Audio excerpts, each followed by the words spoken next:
Death is not a wall. It is a gate. And something in you already knows the way through. We pretend the gate is not there. We build our days as if the threshold is a rumor. But the body knows. The body carries a quiet certainty that all forms loosen. This episode is not about fear, not about punishment. It is about the interval, the between, not a place you travel to, a state you enter. The gate opens when the story releases, when the name stops gripping, when the roles you defended fall away like clothing you no longer need. You do not become nothing. You become unmasked. The first sensation is not terror. It is lightness, a strange relief, as if the weight you called my life was partly performance. And then the second symbol appears, the scale, not as judgment, as orientation. You feel what is heavy. You feel what is light, not as morality scored, as alignment revealed. Some things cannot approach the gate without clinging. The hunger to be admired, the need to be right, the old fear that says, if I stop performing, I will vanish. Those things have density. They pull downward. They do not pass easily. Other things feel weightless. A moment of honest love, a simple act that expected no reward. A truth you finally spoke when you could have hidden. These are light, not because they are good, because they are real. This is the shock of the between. The interval does not argue with you. It does not persuade you. It simply reveals what you have been made of. And in that revealed silence, something becomes audible, not loud, not theatrical. A voice that does not need your belief to exist. I am a voice, speaking softly. I exist from the first. I dwell within the silence that surrounds every one of them. That line belongs here because it describes the tone of the between, a living intelligence that does not threaten you, a presence that holds you steady while everything false loosens. So the gate is not a punishment. It is a transition, a passage from defended identity into clarity. And the scale is not a courtroom. It is what you can carry forward, and what must finally be released. You are not being sentenced. You are being oriented. The first thing to understand is this: the gate does not take your life away. It takes your grip away. In waking life, you cling without noticing.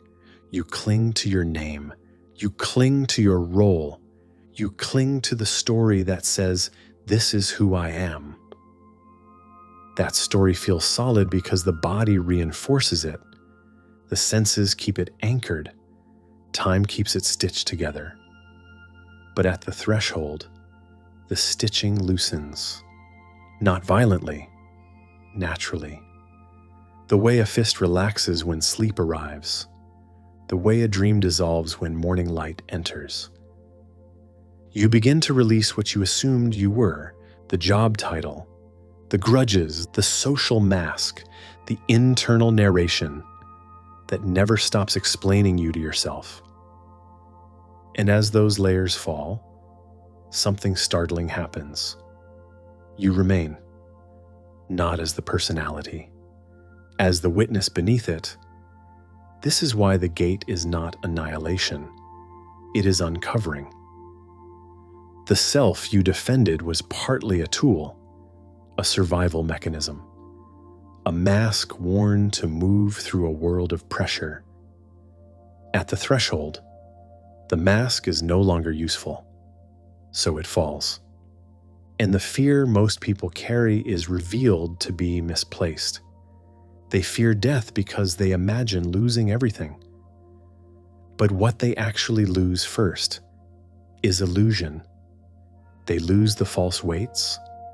They lose the performances they called identity. They lose the defensive posture that said, I must be this to be safe. This is why the interval can feel like relief. Not because you wanted to die, because you wanted to stop pretending. In the language of the episode's symbol, you are already moving toward the scale, because as the self falls away, you feel what remains heavy, not sins, attachments, the compulsion to control, the need to win, the addiction to recognition, the ancient fear that says, if I'm not seen, I don't exist. These have weight. They are not evil, but they are dense. And density has a natural law. It sinks. So the first part of the journey is not judgment. It is physics. The threshold reveals what in you is light enough to pass, and what in you keeps clinging to the lower order. This is why the tradition speaks of gnosis as liberation. Not belief, recognition. You recognize what you truly are beneath the defended self. And you recognize what you were carrying that was never truly yours. And somewhere inside that recognition, you begin to feel the presence of the voice again. Not a voice that threatens, a voice that steadies. A voice speaking softly from within the silence that surrounds every layer. And you realize something quietly radical. The gate is not a punishment for living. It is the unveiling of what living taught you. Because the entire life, in retrospect, becomes one long preparation. Not preparation for heaven, preparation for release. If you want to understand the scale, you have to drop the moral fantasy. The scale is not a courtroom. It is not an angry deity counting mistakes. It is not cosmic bureaucracy. It is a law of inner density. What is heavy pulls downward? What is light rises? Not because someone likes you, because that is how being behaves when masks are gone. In life, you can hide your weight. You can dress fear as ambition. You can dress control as responsibility. You can dress craving as love. The world rewards good costumes, so you learn to perform. But the interval has no interest in your performance. The interval reads essence. So the scale appears as a direct sensation. You feel what you can release, and you feel what you cannot. You feel which attachments are merely habits, and which are identity-level clinging. And this is where the gate becomes terrifying for the ego. Because the ego is built from weight. It is built from needing to be right, needing to be seen, needing to protect its image at all costs. Those needs form a dense knot. They do not dissolve easily. So the scale does not accuse you. It reveals the knot. And this is where you see why so many traditions speak of purification. Not as moral cleaning, as untying. The more you untie in life, the lighter you are in the interval. The more you cling in life, the heavier you are after the mask falls. This is why the episode insists on the scale as symbol. It makes the afterlife question practical. Because the scale is already operating now. Every time you lie to yourself, you add weight. Every time you perform for approval, you add weight. Every time you deny what you know, you add weight. And every time you tell the truth, you lighten. Every time you release control, you lighten. Every time you choose love without bargaining, you lighten, not because love earns points, because love is less dense than fear, so the scale is not future, it is present. The interval only reveals what you already built. And this is why the gate is not arbitrary. It exposes the inner physics you carried through your whole life without naming it. Now here is the turning. If the scale is inner law, then the interval is not a one-time passage. It is a landscape shaped by your own density. You drift toward what matches your weight. Heavy attachments pull you toward heavy realms. Lightness draws you upward into clearer spaces, not as reward, as resonance. This is the most unsettling mercy of the scale. You are not being sentenced. You are being placed where you can continue the work you refuse to finish, placed where your remaining knots can be seen, placed where the last illusions can loosen. And inside that placement, the voice returns again, calm and original, not to judge, to guide. A voice speaking softly, existing from the first, dwelling within the silence around every realm. The scale is what makes the voice necessary. Because without guidance, the soul would cling to weight forever. And now, the next question arises naturally. If the scale reveals weight, then what actually happens in the between?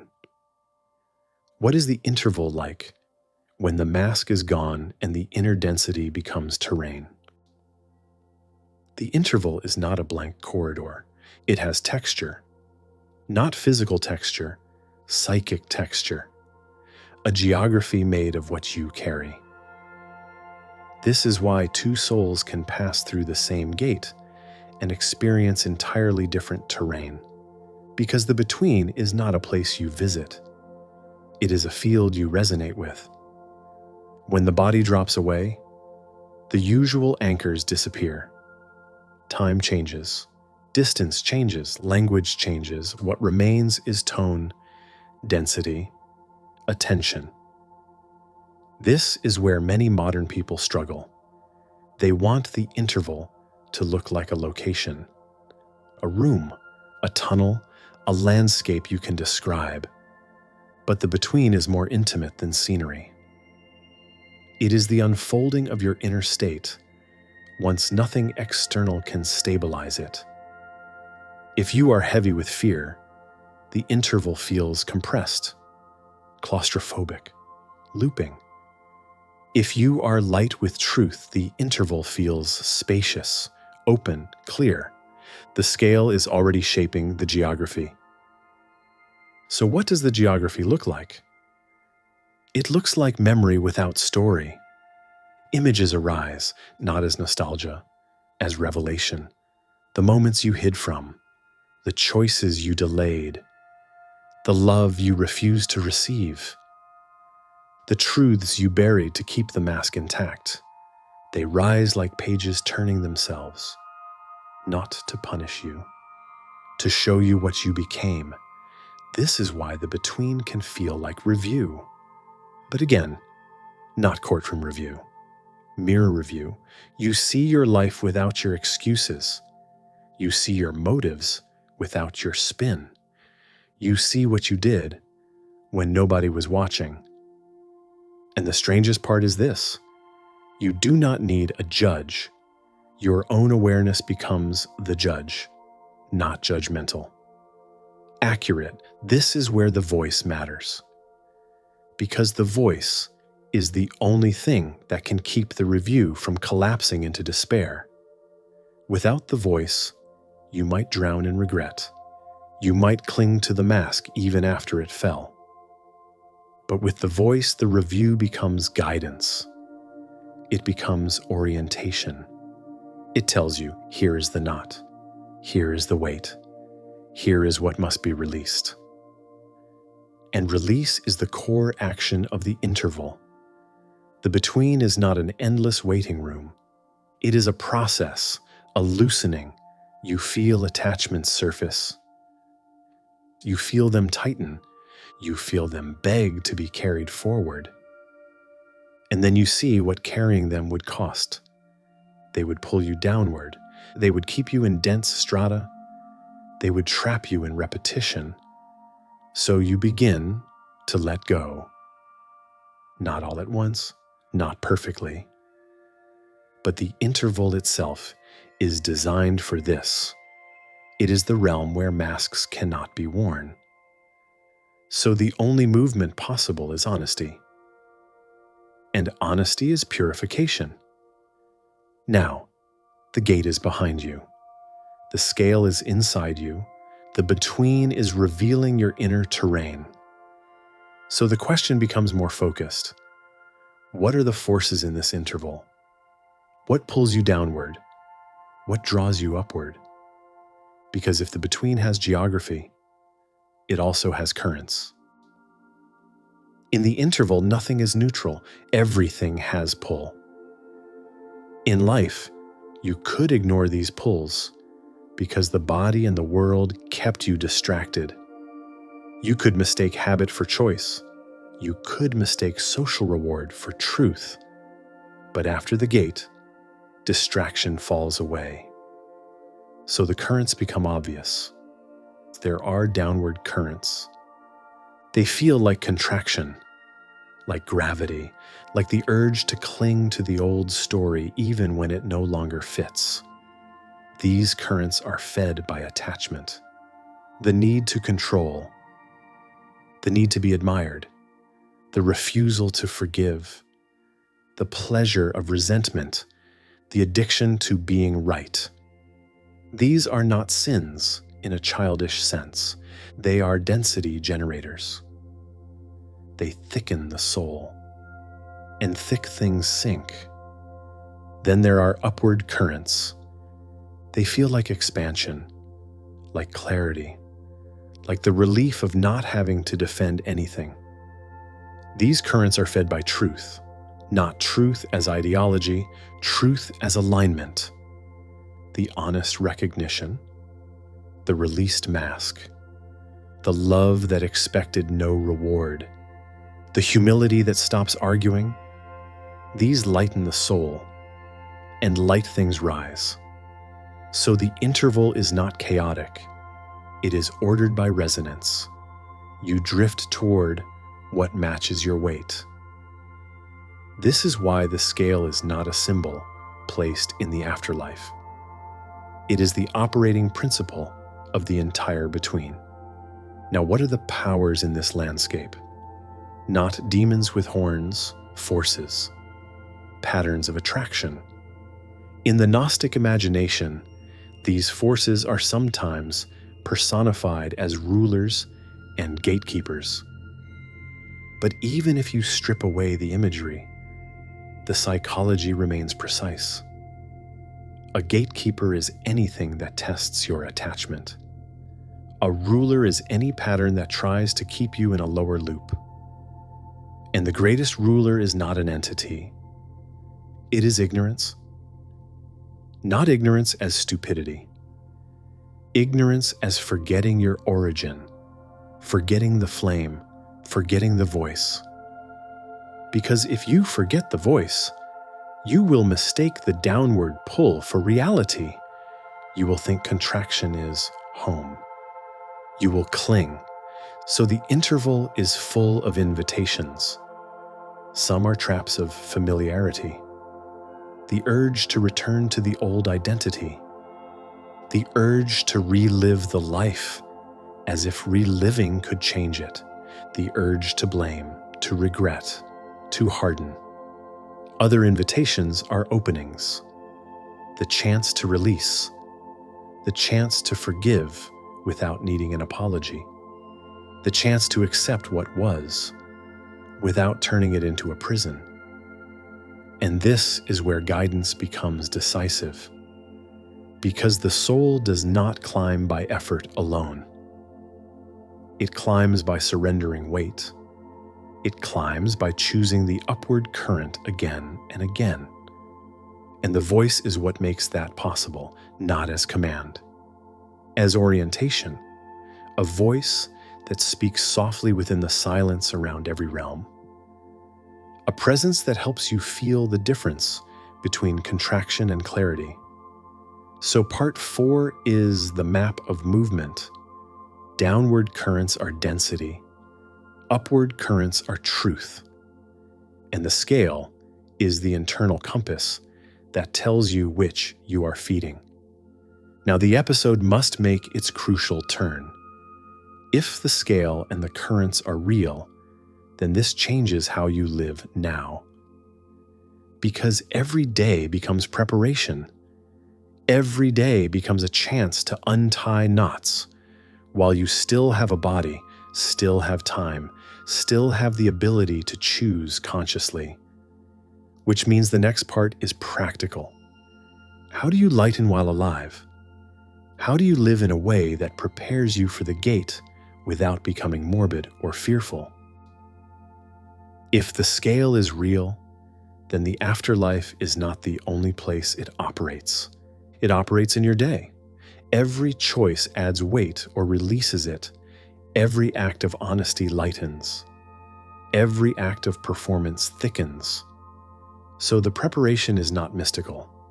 It is ethical in the deepest sense. Not ethics as rules, ethics as inner physics. Lightening is the art of untangling. You untangle by noticing what you cling to, not possessions, identities. The story that you must be admired. The story that you must be right. The story that you must control everything to be safe. These stories are heavy. They are built from fear. They create density. And they follow you, so the real work is to stop feeding them. Not by self-hatred, by attention. You start catching the moment weight is added. The moment you choose image over truth. The moment you choose comfort over integrity. The moment you lie to avoid being seen, you catch it. And you don't dramatize it, you simply stop. And you choose differently. This is what lightening looks like. A small act of truth. Repeated. A small act of forgiveness. Repeated. A small act of releasing control. Repeated. This is why the gate is not a future horror. It is a future clarity. The interval will reveal what you built. So you build consciously now. But there is one more twist. Lightening is not only about removing bad weight. It is about strengthening what is already light. Honest love, directness, silence that is not avoidance, service that expects no reward. These are the substance of ascent. Not because they earn points, because they are less dense than fear. So you begin to measure your life by a new metric, not productivity, not status, not even happiness, brightness. Do you feel lit after the thing you did? Do you feel clean? Do you feel more coherent? Or do you feel thick? Do you feel dim? Do you feel like you just traded your flame for temporary safety? This is the scale in daily form. And it has a strange side effect. It makes your life simpler. You stop doing what you cannot carry. You stop saying what you cannot stand behind. You stop maintaining relationships that require constant self-betrayal. And slowly, you feel lighter. Not better. Lighter, less attached, less hungry, less driven by fear. This is not death prep in a grim sense. It is life prep. Because the lighter you become, the more alive you feel. This is the paradox of the scale. And then you understand why the voice is described as dwelling in silence. Because the more weight you drop, the quieter you become. Not empty, clear. And in that clarity, guidance becomes simple. You know what to do, not because a doctrine tells you, because the flame tells you. So part 5 is the living method. Lighten now and the interval becomes less violent. Release now and the gate becomes less terrifying. Become coherent now, and the voice becomes audible. Which brings us to the last part of the journey. What does the end of the interval look like? Not the end of existence, the end of the loosening. The moment the soul passes from between into its next placement. The interval is not endless. It is a process with direction, release, revealing, lightening. And then, at a certain point, something shifts. The scale balances. Not because you become perfect, because you become clear. You no longer cling the way you used to. You no longer fight the truth you already saw. You no longer negotiate with the gate as if bargaining could change inner law. You accept. And acceptance is a kind of light. This is what balancing means here. The heavy knots loosen enough that they are no longer steering you. The old performances fall away enough that you can't return to them. The fear is still present, perhaps, but it no longer holds the pen. So the interval does what it was designed to do. It returns you to your natural resonance. If you have lightened, you rise. If you cling, you sink. Not as reward, as placement, and placement is mercy. Because you are placed where the next work can happen, where the next clarity can arrive, where the next layer of forgetting can be removed. So passage is not a graduation ceremony, it is a continuation, a movement into the next realm that matches what you are now able to carry. This is where many people want a picture, a description, a scene, but the truth is simpler. Passage feels like the end of friction. The moment you stop resisting, the currents do their work. You are drawn upward if you are light. You are drawn downward if you are dense. And in either case, the scale is simply revealing what is.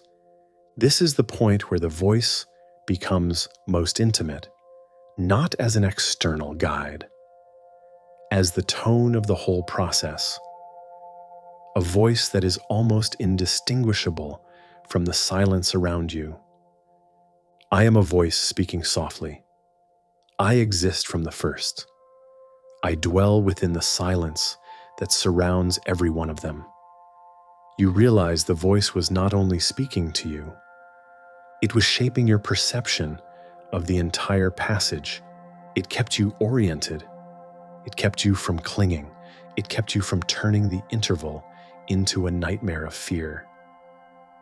And then the gate behind you is no longer the focus. The focus becomes the next doorway, another threshold, another veil, another placement. Because existence in this cosmology is layered. The soul moves through strata, and the between is one hinge in a long unfolding. So the end of part 6 is not death explained. It is death reframed, not as punishment, not as ending, as an interval of purification and orientation, a gate that reveals what you have been feeding, a scale that shows what you can carry, a passage that continues the arc of awakening. And now the epilogue must land the final lesson. If death is a gate and the scale is law, then your life is not just time, it is training. And the deepest question becomes unavoidable. If you knew the gate was real, what would you stop carrying? This is not an episode meant to make you afraid of dying. It is meant to make you honest about living. Because if the gate is real, then every day is a rehearsal. Not in a morbid sense, in a clarifying sense. Every day you choose what you will carry. Every day you add weight or release it. Every day you feed the knot or loosen it. And most people never ask what they are carrying. They assume the heaviness is normal. They assume exhaustion is maturity. They assume self-betrayal is the price of being human. But the scale does not agree. The scale is not impressed by your explanations. It does not care how justified your bitterness felt. It does not care how popular your mask was. It reads essence. So the epilogue is simple. Live light, not as aesthetics, not as minimalism to look spiritual. Live light as inner physics. Stop carrying what thickens you. Stop carrying the need to be admired. Stop carrying the obsession with being right. Stop carrying the grudges that keep you chained to old scenes. Stop carrying the identity built entirely from defense. You don't have to do it perfectly. You have to do it consciously. Because the lightening is not a single act. It is a habit of release. And when you practice release while alive, two things happen. You suffer less, and you fear less, not because life becomes easy, because you stop clinging so hard. The gate becomes less frightening when you stop treating your mask as your face. The interval becomes less violent when you untie knots early. And the most astonishing part is this. The more you live light, the more alive you feel. You become more present, more direct, less performative, less hungry. You stop waiting for the real life to begin because you realize the only thing that ever mattered was the quality of your attention. And in that attention, the voice becomes audible again. Quiet, original, not negotiating. I am a voice speaking softly. I exist from the first. I dwell within the silence that surrounds every one of them. If you can hear that voice, then you already know the whole message. The gate is not later. The scale is not later. The between is not later. They are already here in how you live. So carry only what can pass. Carry truth. Carry honest love. Carry the simple flame that doesn't need applause. And let the rest fall. Because one day, the door will open whether you are ready or not. And on that day, the only mercy will be this: how light you made yourself while you still had time to choose.